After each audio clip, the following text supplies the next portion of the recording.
Hello दोस्तों, good morning. आज हम इस सेशन में नाइन्थ फिजिक्स के ऑब्जेक्टिव पार्ट 4 लेके आए हैं। इस पार्ट में हम 20 प्रश्न करवाने वाले हैं। कुछ प्रश्न पॉलिटेक्निक से भी संबंधित है, इसलिए आप ध्यानपूर्वक सुनिए और देखिए पहला प्रश्न क्या है दोस्त। न्यूटन प्रति वर्ग मीटर को क्या कहते हैं? तो देखिए, न्यूटन प्रति वर्ग मीटर, इसका मतलब यह है कि न्यूटन ऊपर में है और वर्ग मीटर, यानी न्यूटन मात्रक किसका होता है? बल का। और मीटर स्क्वायर मात्रक क्या होता है? क्षेत्रफल। तो बल बटे क्षेत्रफल बराबर क्या होता है? दाब होता है। और दाब का मात्रक क्या होता है? पास्कल। यानी न्यूटन प्रति मीटर स्क्वायर को क्या कहते हैं? पास्कल। इसका सही उत्तर हो जाएगा सी। दोस्तों, अब हम यहां से 2 नंबर प्रश्न की ओर बढ़ते हैं। तो दोस्त, 2 नंबर प्रश्न मेरा क्या कह रहा है? 20 डिग्री सेल्सियस का डिग्री फ़ारेनहाइट में मान क्या होगा? तो आपको पता है डिग्री फ़ारेनहाइट बराबर सूत्र क्या होता है? 1.8 सी प्लस 32। देखिए दोस्त, 1.8 सी का मान क्या है? 20 प्लस 32। ये पिछले वीडियो में देखिए पॉइंट उड़ाएंगे तो 10, ये कट जाएगा। 18 दूनी कितना हो जाएगा दोस्त? 36 और प्लस 32। देखिए 6 दू 8 और 3 3 6, 68। यानी डिग्री फ़ारेनहाइट में मान कितना हो जाएगा? 68। तो इसका सही उत्तर क्या हो जाएगा? बी नंबर दोस्त। अब दोस्त 3 नंबर प्रश्न की ओर बढ़ते हैं। देखिए, ये 3 नंबर प्रश्न कई बार पॉलिटेक्निक में भी पूछ चुका है। कह रहा विराम से प्रारंभ करके एक वस्तु, यानी विराम से, इसका मतलब प्रारंभिक वेग u का मान क्या है? 0 है। विराम से प्रारंभ करके एक वस्तु 16 मीटर प्रति सेकेंड स्क्वायर के त्वरण से, यानी a का मान कितना है? 16 मीटर प्रति सेकेंड स्क्वायर त्वरण से चलती है। इसके द्वारा 5 सेकेंड में, यानी t का मान कितना है? 5 सेकेंड में तय की गई दूरी ज्ञात करें। देखिए दूरी s बराबर सूत्र क्या होता है? ut plus half AT square. दोस्तों, u का मान क्या है? 0 है, इसलिए ये पूरे का मान क्या हो जाएगा? 0 हो जाएगा। देखिए हाफ और a का मान दोस्त क्या है? a का मान 16 है और t स्क्वायर, तो देखिए 5 गुने 5। अब देखिए इसको काटेंगे, 2 अठे 16, 8 मरतबे 25 अठे कितना हो जाएगा? 200 मीटर। तो दोस्त 5 सेकेंड में तय की गई दूरी क्या हो जाएगा? 200 मीटर हो जाएगा। इसका सही उत्तर हो जाएगा बी नंबर। अब दोस्त हम 4 नंबर प्रश्न की ओर बढ़ते हैं। देखिए 4 नंबर प्रश्न कह रहा है न्यूटन कहाँ के रहने वाले? देखिए न्यूटन इंग्लिश वैज्ञानिक थे, यानी इंग्लैंड के रहने वाले थे। इन्होंने गति के कितने नियम दिए थे? गति के 3 नियम दिए थे। कौन? न्यूटन ने। और न्यूटन ही किस पुस्तक? प्रिंसिपिया। तो प्रिंसिपिया पुस्तक के लेखक कौन है? वो न्यूटन ही है। और प्रिंसिपिया पुस्तक में गति के बारे में बताया गया। किसके बारे में बताया गया? तो गति के बारे। तो दोस्त आप समझ गए, न्यूटन इंग्लैंड के रहने वाले थे। इसने गति के कितने नियम दिए थे? 3 नियम। और ये नियम किस पुस्तक में था?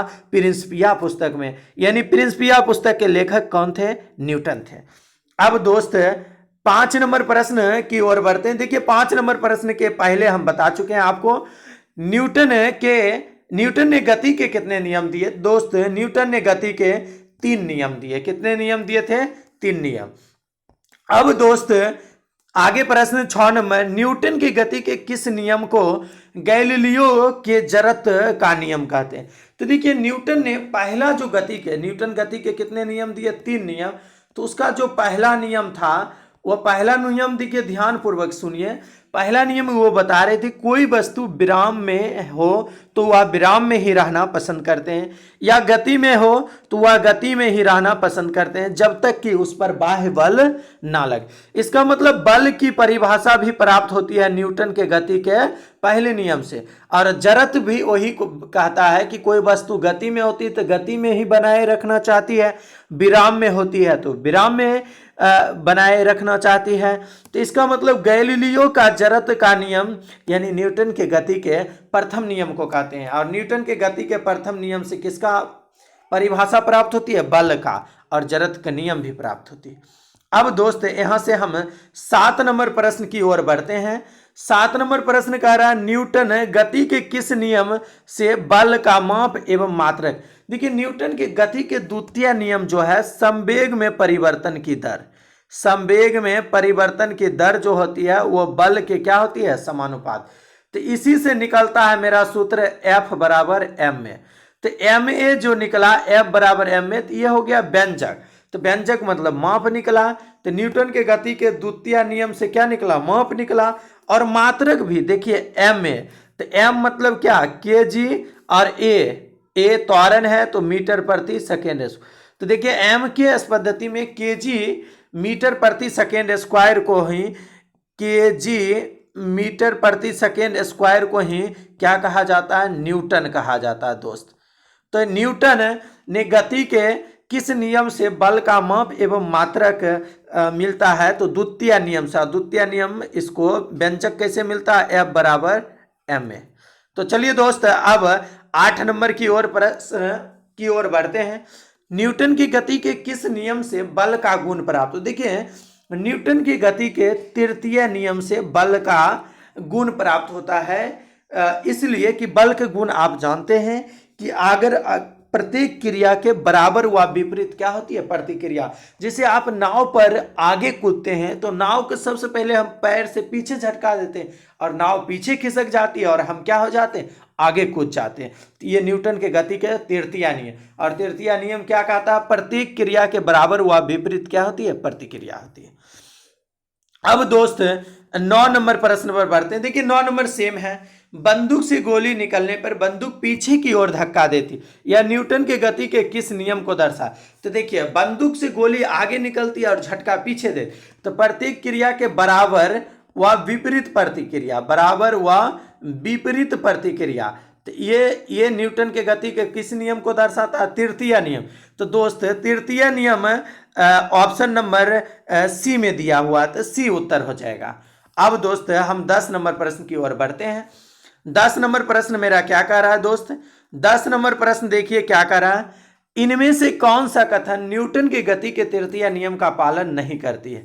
कौन सा कथन, तो कह रहा नाव से किनारे पर कूदना। देखिए नाव से किनारे पर कूदते हैं तो नाव पीछे खिसकती है और हम आगे कूदते हैं, तो ये तो तृतीय न्यूटन के गति के तृतीय नियम को पाल। रॉकेट के उड़ान, देखिए रॉकेट में भी क्या होती है, उसके दर्व, उसके वाष्प पीछे की ओर आते हैं रॉकेट आके। जेट हवाई जहाज भी, ये भी। और इनमें से कह रहा कौन पालन, देखिए गुब्बारे उड़ाने में न्यूटन के गति के नियम का पालन नहीं होता। इसका प्रत्येक क्रिया के बराबर हुआ विपरीत प्रतिक्रिया होती है, नहीं होती। इसका उत्तर क्या हो जाएगा दोस्त, इसका उत्तर हो जाएगा सी, ये पालन नहीं करती, और शेष ये तीनों पालन करती है। अब दोस्त 11 नंबर प्रश्न की ओर आते हैं। देखिए 11 नंबर, जड़त्व का संख्यात्मक मान क्या। देखिए जड़त्व का संख्यात्मक मान क्या होता है, द्रव्यमान होता है, और जड़त्व भी एक प्रकार क्या है, बल है। तो अब दोस्त आगे बढ़ते हैं यहां से 12 नंबर प्रश्न। देखिए 12 नंबर प्रश्न आंकिक है, इसको ध्यानपूर्वक आप देखिए दोस्त। एक 6 kg द्रव्यमान, यानी m का मान क्या है, 6 kg। 6 kg द्रव्यमान की गेंद में 4 मीटर प्रति सेकेंड स्क्वायर के त्वरण, यानी 4 मीटर प्रति सेकेंड स्क्वायर की त्वरण से कितने बल की। देखिए न्यूटन की गति के द्वितीय नियम F बराबर m में, तो आप यहां पर 6 और 4 को गुना कर दीजिए, 6 चौक 24 न्यूटन। तो इसका उत्तर क्या हो जाएगा दोस्त, 12 नंबर के उत्तर हो जाएगा 24 न्यूटन, ऑप्शन नंबर बी। चलिए दोस्त 13 नंबर प्रश्न पर बढ़ते हैं।